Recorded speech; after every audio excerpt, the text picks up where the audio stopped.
Page 1। Good night India कहानी संग्रह में सामाजिक चेतना, कुरुक्षेत्र विश्वविद्यालय, कुरुक्षेत्र हिंदी विभाग M.Phil के लिए प्रस्तुत लघु शोध प्रबंध।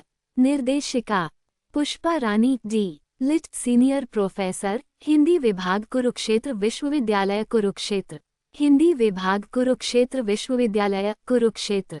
2016। शोधार्थी Sunil Kumar, roll number 2,61,919। Page 2। प्रमाण पत्र। ये प्रमाणित किया जाता है कि शोधार्थी सुनील कुमार ने गुड नाइट इंडिया कहानी संग्रह में सामाजिक चेतना विषयक लघु शोध कार्य मेरे निर्देशन में पूरा किया है। मैं इस कार्य को M.Phil उपाधि हेतु संस्तुति प्रदान करती हूँ। मारी 2016। निर्देशिका डॉक्टर पुष्पा रानी, सीनियर प्रोफेसर, हिंदी विभाग, कुरुक्षेत्र विश्वविद्यालय, कुरुक्षेत्र। पेज 3। शपथ पत्र। मैं सुनील कुमार, शोधार्थी, हिंदी विभाग M.Phil, निश्चयपूर्वक घोषित करता हूं कि प्रस्तुत शोध कार्य मैंने स्वयं पूरा किया है। यह किसी ग्रंथ की ज्यों की त्यों नकल नहीं है। शोधार्थी। पेज 4। अनुक्मणिका 1-25। प्रथम अध्याय 1। सामाजिक चेतना का सैद्धांतिक स्वरूप। 1.1 समाज का अर्थ। 1.2 समाज की परिभाषाएं। 1.3 समाज का स्वरूप। 1.3.1 समाज अमूर्त है। 1.3.2 समाज में सहयोग एवं संघर्ष। 1.3.3 पारस्परिक जागरूकता। 1.3.4 अन्योन्याश्रितता। 1.3.5 परिवार। 1.3.6 समाज केवल मनुष्य तक सीमित नहीं है। 1.4 चेतना का स्वरूप। 1.5 सामाजिक चेतना। 1.6 सामाजिक चेतना के विविध आयाम। 1.6.1 भक्ति चेतना।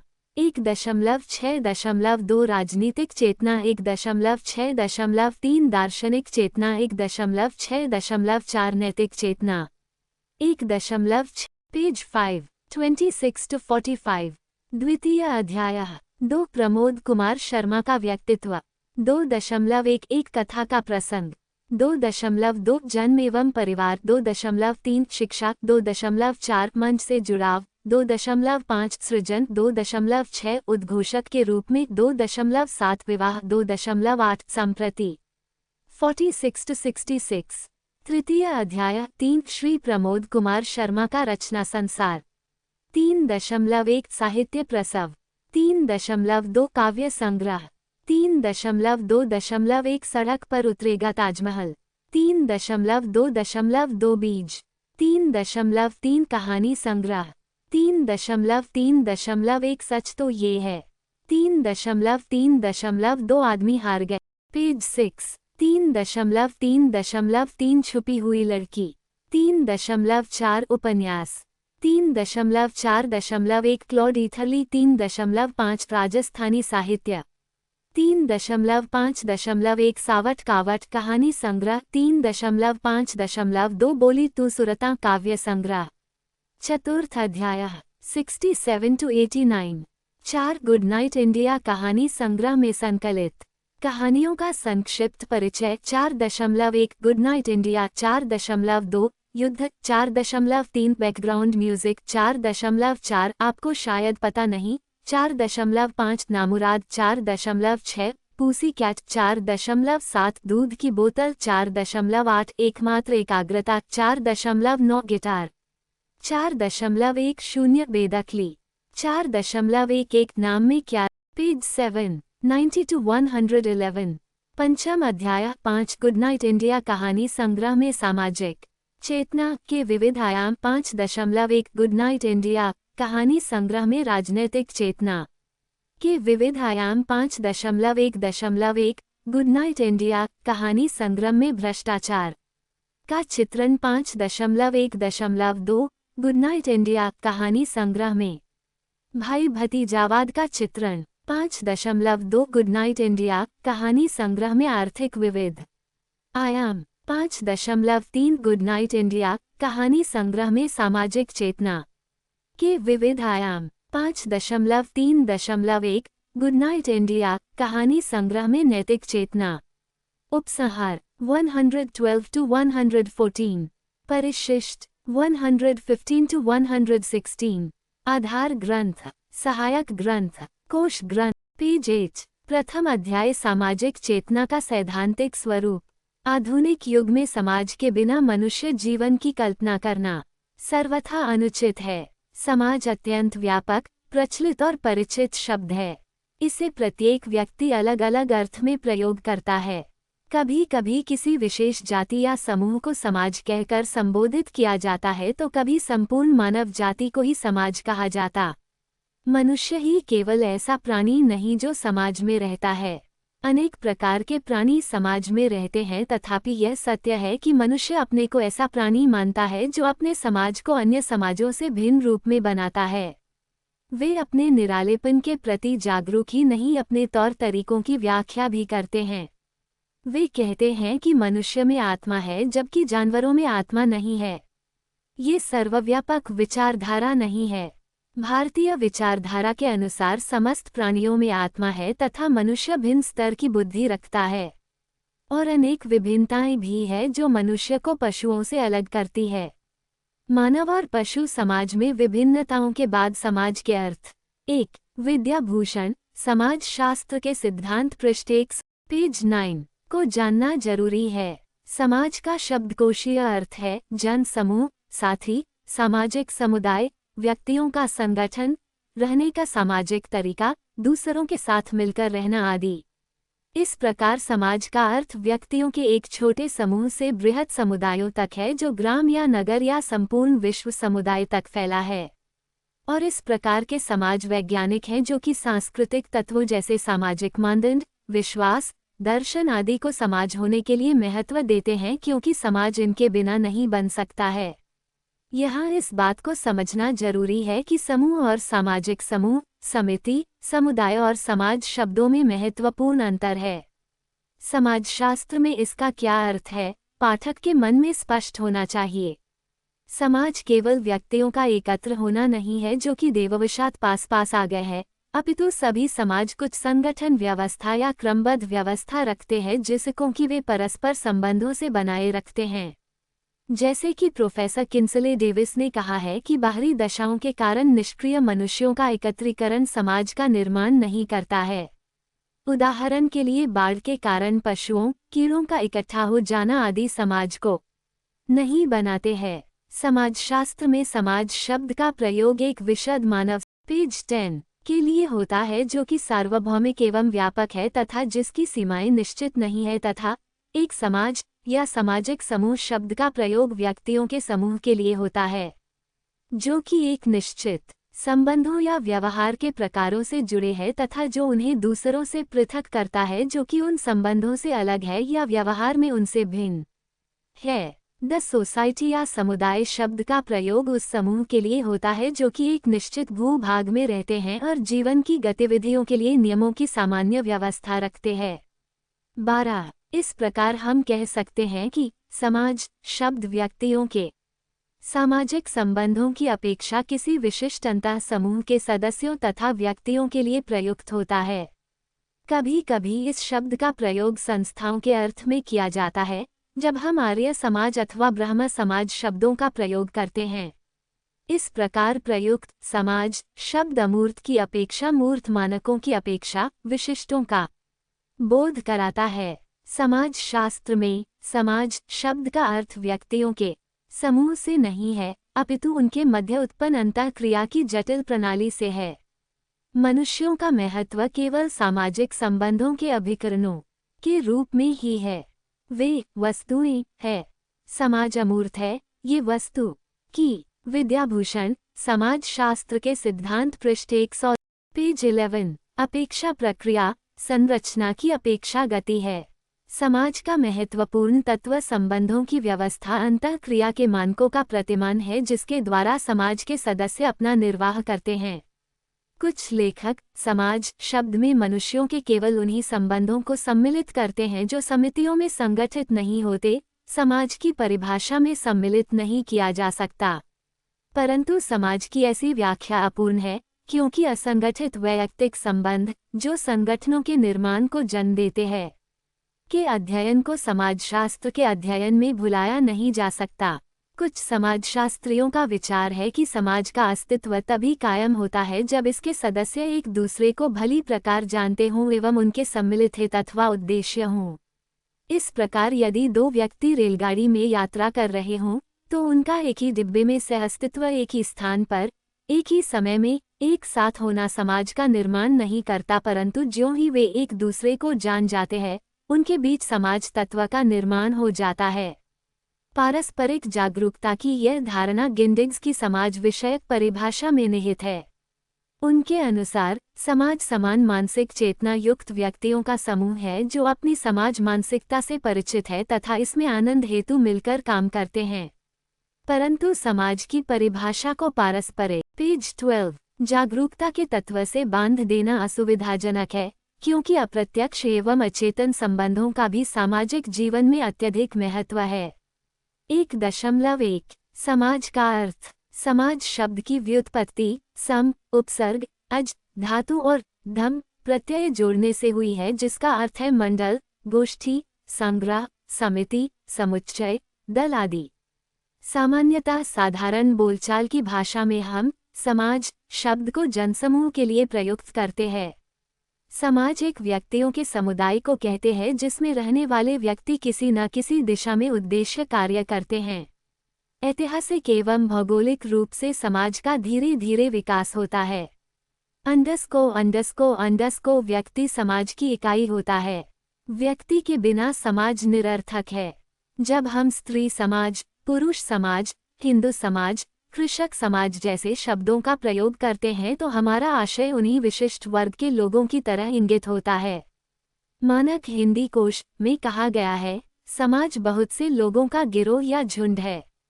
अपनी प्रसिद्ध पुस्तक समाजवाद में समाज शब्द की व्युत्पत्ति बताते हुए डॉक्टर संपूर्णानंद ने समाज की परिभाषा दी है, जिसमें लोग मिलकर एक साथ एक गति से एक से चले वही समाज है। एक साथ या एक से चलने का अर्थ फौजी सिपाहियों की भांति किसी एक दिशा में। रामचंद्र वर्मा, मानक हिंदी कोश, पृष्ठ 0.2 पेज 13 कदम मिलाकर चलना नहीं है। तात्पर्य तो यह है कि लोगों का इन लोगों की जो समाज के अंग हों, परिस्थिति एक जैसी हो, उनके प्रयत्न और उद्देश्य एक जैसे हों। अंडस्को डॉक्टर द्वारिका प्रसाद गोयल का कहना है कि प्रत्येक प्रकार के समाज में एक प्रकार की संरचनात्मक व्यवस्था का विकास होता है जिससे सामाजिक आवश्यकताओं की पूर्ति होती है। इन सभी परिभाषाओं से स्पष्टता झलकती है कि सामाजिक संबंधों की परिणति में ही समाज का उदय होता है। इन्हीं संबंधों में ही समाज की सार्थकता तथा पहचान दिखाई देती है। समाज में व्यक्ति की अपनी आवश्यकता होती है और उन सभी आवश्यकताओं की पूर्ति हेतु व्यक्ति दूसरे व्यक्ति से व्यवहार करता है। इसी प्रकार समाज में व्यवहारों का क्रम निरंतर चलता रहता है। समाज शब्द विशाल तंतुओं से मिलकर बना है। इस समाज का सबसे बड़ा तंतु व्यक्ति है। व्यक्ति समाज में रहता है, समाज में व्यवहार करता है, इसलिए व्यक्ति सामाजिक प्राणी कहलाता है। सामाजिक प्राणी होने के नाते उसकी समाज से अनेक आकांक्षाएं एवं आवश्यकताएं रहती हैं। इन आवश्यकताओं की पूर्ति के लिए समाज के अनेक व्यक्तियों से व्यवहार करता है। इन आवश्यकताओं की पूर्ति हेतु संपूर्णानंद समाजवाद प्र 19 द्वारिका प्रस पेज 14 उसे अनेक विरोधों एवं संघर्ष का सामना करना पड़ता है। परिणामतः व्यक्ति के दूसरे व्यक्तियों से संबंध स्थापित हो जाते हैं और एक संबंधों का जाल बुन जाता है। अतः समाज एक सामाजिक संबंधों का योग है। समाज का अस्तित्व व्यक्ति व्यक्ति के बीच पारस्परिक संबंधों के आधार पर उत्तरोत्तर विकसित और परिष्कृत होता रहता है। 1.2 समाज की परिभाषाएं। 1. समाज कार्य प्रणालियों एवं रीतियों की अधिकार सत्ता एवं पारस्परिक सहायता की अनेक समूहों एवं श्रेणियों की तथा मानव व्यवहार के नियंत्रणों एवं स्वतंत्रताओं की एक व्यवस्था है। मैकाइवर 2. समाज स्वयं एक संघ है, एक संगठन है, औपचारिक संबंधों का योग है जिसमें सहयोगी व्यक्ति परस्पर संबंध है। गिडिग्स 3. समाज ऐसे व्यक्तियों का संग्रह है जो कुछ संबंधों अथवा व्यवहारों की विधियों द्वारा आपस में बंधे हुए हैं और उन व्यक्तियों से भिन्न है जो इस प्रकार के संबंधों द्वारा आपस में बंधे हुए नहीं है अथवा जिनके व्यवहार उनसे भिन्न है। गिन्सबर्ग 4। समाज ऐसे व्यक्तियों का समूह है जो काफी समय तक इकट्ठे रहने के कारण संगठित हो गए हैं तथा जो स्वयं को अन्य मानवीय इकाइयों से भिन्न इकाई समझते हैं। क्यूबर, पेज 15। 5। समाज मनुष्यों के समूह का नाम नहीं बल्कि यह मनुष्यों के अंतः संबंधों की जटिल व्यवस्था है। लापियर 6। प्रत्येक प्रकार के समाज में एक प्रकार की संरचनात्मक व्यवस्था का विकास होता है जिससे सामाजिक आवश्यकताओं की पूर्ति होती है। डॉक्टर द्वारिका प्रसाद गोयल 7। समाज को उन मानवीय संबंधों की पूर्ण जटिलता के रूप में परिभाषित किया जा सकता है जो साधन और साध्य के द्वारा क्रिया करने से उत्पन्न होते हैं, चाहे वे यथार्थ हो या प्रतीकात्मक। पार्सन 8। समाज प्रक्रियाओं या आकारों की जटिलता है जिनमें से प्रत्येक दूसरों के साथ अंत क्रिया द्वारा जीवित है और विकसित हो रहा है। संपूर्ण अस्तित्व इस प्रकार एकीकृत है कि एक भाग में जो घटता है वह शेष सभी को प्रभावित करता है। कूले 9। समाज समुदाय के भीतर संगठित समितियों एवं संस्थाओं की जटिल व्यवस्था है। G.D.H. कोल 10। समाज में केवल व्यक्तियों को परस्पर बांधने वाले राजनीतिक संबंध ही शामिल नहीं है अपितु मानवीय संबंधों एवं सामूहिक गतिविधियों का संपूर्ण क्षेत्र सम्मिलित है। लीकाक 11।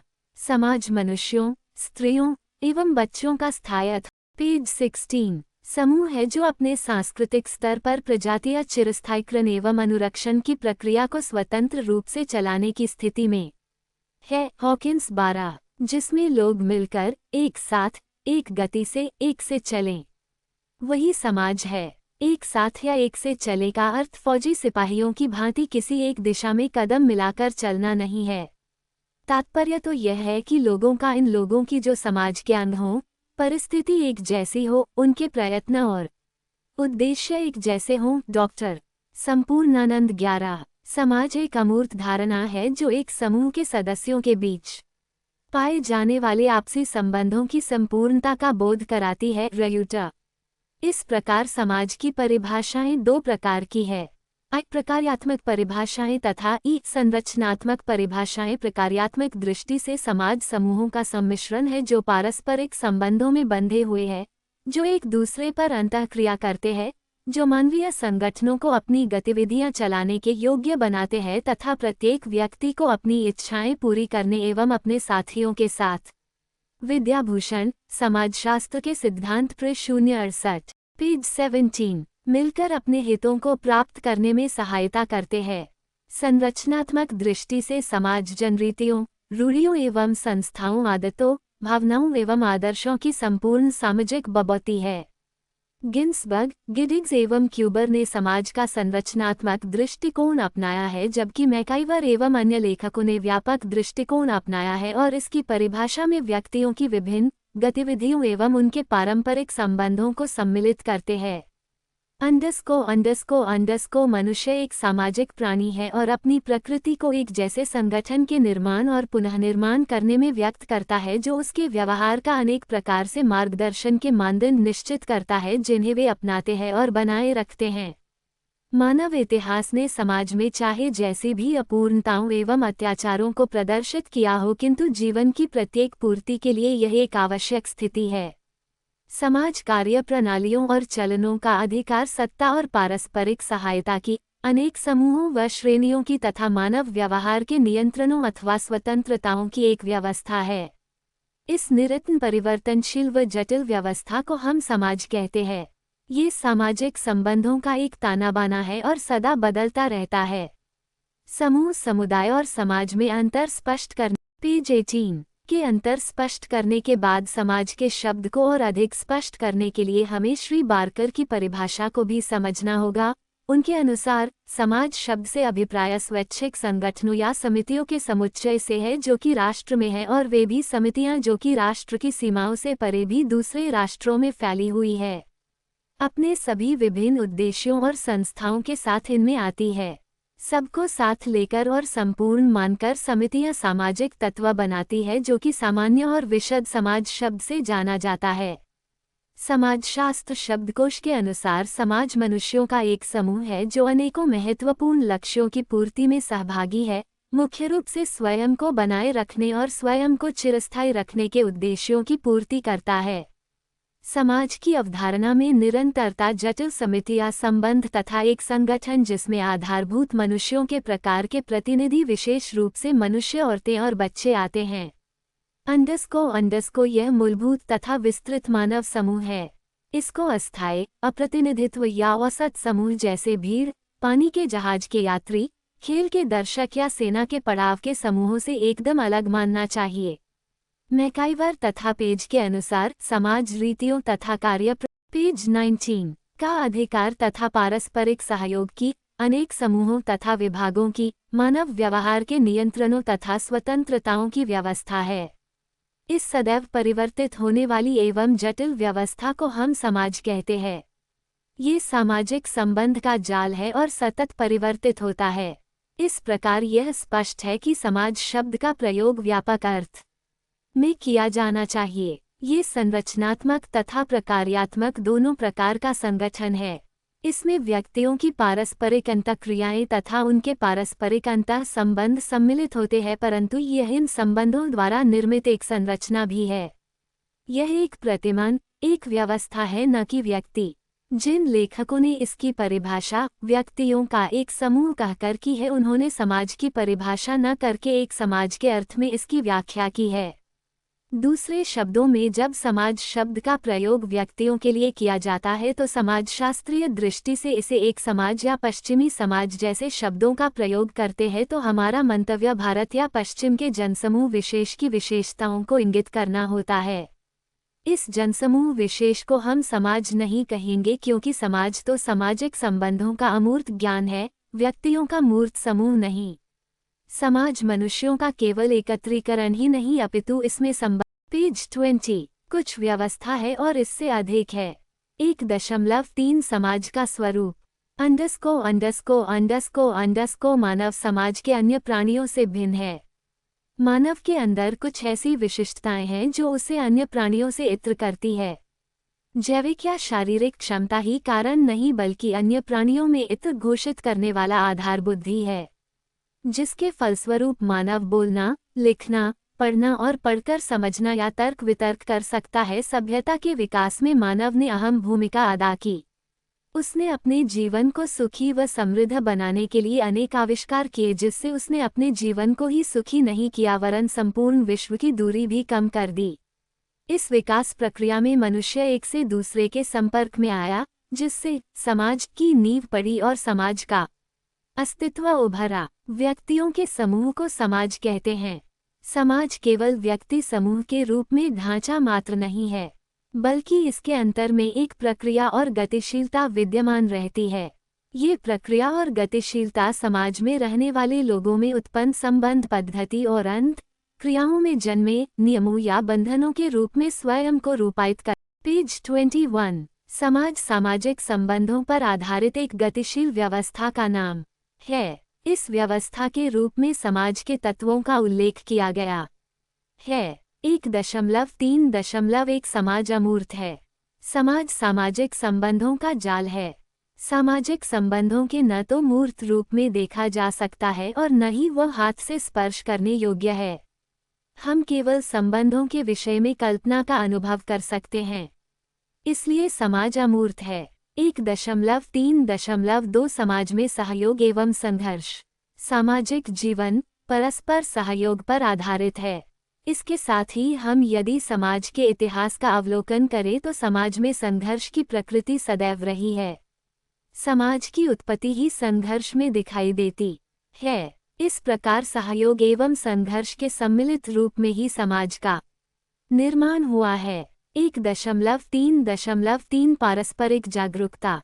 जब दो व्यक्ति आपस में व्यवहार करते हैं तो इस माध्यम से एक दूसरे के नजदीक आते हैं और इन परिस्थितियों में वे एक दूसरे को प्रभावित कर जाते हैं, जिसके परिणामस्वरूप सामाजिक संबंधों की स्थापना और पारस्परिक जागरूकता उत्पन्न हो सकती है। जागरूक पेज 22 15 ही सामाजिक कहलाते हैं। भाई बहन का संबंध, माता पिता का संबंध, पति पत्नी का संबंध इत्यादि। ये सभी संबंध सामाजिक है। 1.3.4 अन्योन्याश्रितता। अन्योन्याश्रितता भी समाज की एक प्रमुख विशेषता है।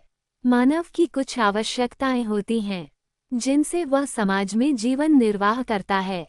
ये आवश्यकताएं आर्थिक, सामाजिक, धार्मिक, राजनीतिक, शारीरिक होती है।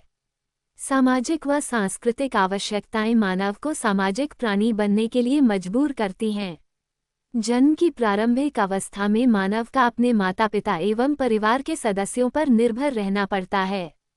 ज्यों-ज्यों विकास शुरू होता है तो वह परिवार की सीमाओं से बाहर निकलकर समाज के अन्य व्यक्तियों पर निर्भर हो जाता है। मानव एक दूसरे की निर्भरता पर ही अपना जीवन व्यतीत करता है।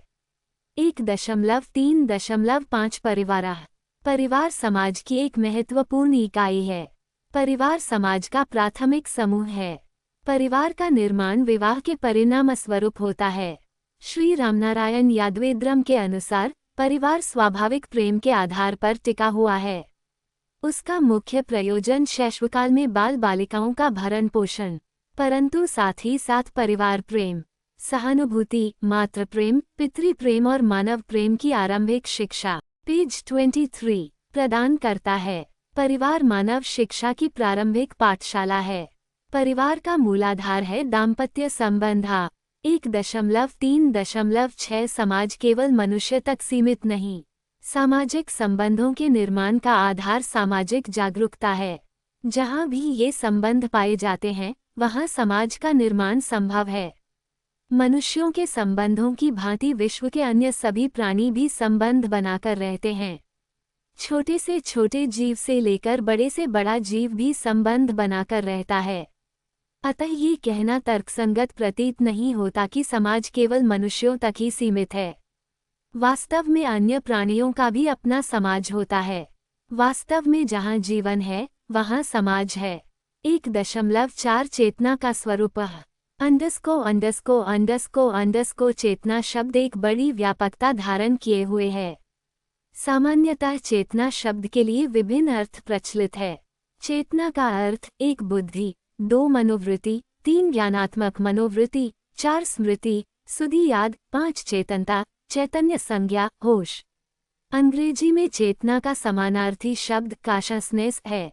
मस्तिष्क की जागृतावस्था किसी वस्तु के विषय में ज्ञान, जानकारी अथवा विचारों को घोषित करता है।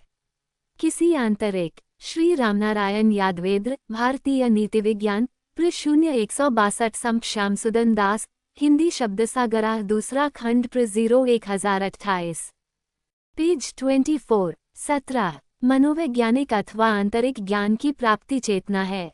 किसी बाह्य पदार्थ को आंतरिक रूप में ग्रहण करना चेतना है।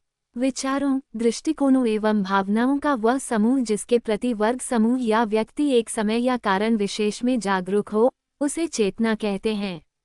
चेतना के स्वरूप के विषय में चिंतन सर्वप्रथम दार्शनिकों ने किया। मनुष्य क्या है की समस्या का समाधान खोजते खोजते उन्होंने निर्णय दिया कि मनुष्य जड़ नहीं चेतन है। चेतना, चेतन मनुष्य की प्रमुख विशेषता है। चेतना की प्रमुख विशेषता परिवर्तनशीलता है। चेतना प्राणी में रहने वाला वह तत्व है जो उन्हें निर्जीव जड़ पदार्थों से भिन्न करता है। चेतना को आत्मा का नाम भी दिया जाता है। यह आत्मा मानव विवेक पर नियंत्रण रखती है। चेतना को दैवी शक्ति मानने के कारण उसे अजर, अमर तथा अनश्वर समझा जाने लगा। मानव चेतना दैवी उत्पत्ति का कारण होने से इस पर अलौकिकता का पर्दा पड़ गया। प्राणी के अंतर में निहित चेतना उसे सोचने, समझने, विवेचन, विश्लेषण, आलोचना एवं चिंतन के योग्य बनाती है। उसकी स्मृति इस चेतना को स्थायित्व प्रदान करती है और सामाजिक वातावरण चेतना के विकास में उपजाऊ मिट्टी का कार्य करता है। डॉ. चमनलाल गुप्ता, यशपाल के उपन्यासा सामाजिक कथ्य, पृष्ठ 010 पेज 25 1.5 सामाजिक चेतना। सामाजिक चेतना से अभिप्राय यह है कि समाज का अपने कर्तव्यों एवं अधिकारों के प्रति जागरूक होना। देशहित एवं समाजहित के लिए यह आवश्यक है कि हम अपने कार्य एवं सोच में ईमानदार रहें। अन्याय एवं अनाचार के प्रति आवाज बुलंद करें। हम इससे पहले वाले अध्याय में समाज के बारे में अध्ययन कर चुके हैं कि समाज मनुष्यों के आपसी संबंधों का ताना बाना है। जिस प्रकार के मनुष्य समाज में रहेंगे वैसा ही समाज का रूप होगा। प्राचीन काल से ही इतिहास साक्षी रहा है कि जब कभी समाज में अव्यवस्था का माहौल बना तब अनेक महापुरुषों ने समाज को सही दिशा प्रदान करने का कार्य किया है। अपने अधिकारों की समझ एवं कर्तव्यों के प्रति जागरूक व्यक्ति सामाजिक व्यवस्था के संतुलन में महत्वपूर्ण भूमिका निभाता है। साहित्य ने सामाजिक चेतना के लिए पथ प्रदर्शक का कार्य किया है। समय समय पर अनेक कवियों, लेखकों ने अपनी समकालीन सामाजिक, राजनीतिक, आर्थिक एवं नैतिक परिस्थितियों की व्याख्या अपनी रचनाओं में की और उनकी अच्छाइयों एवं बुराइयों के बारे में बताया। उनकी इस तरह की कोशिश केवल साहित्य सृजन करना नहीं था, बल्कि आम जनमानस को भी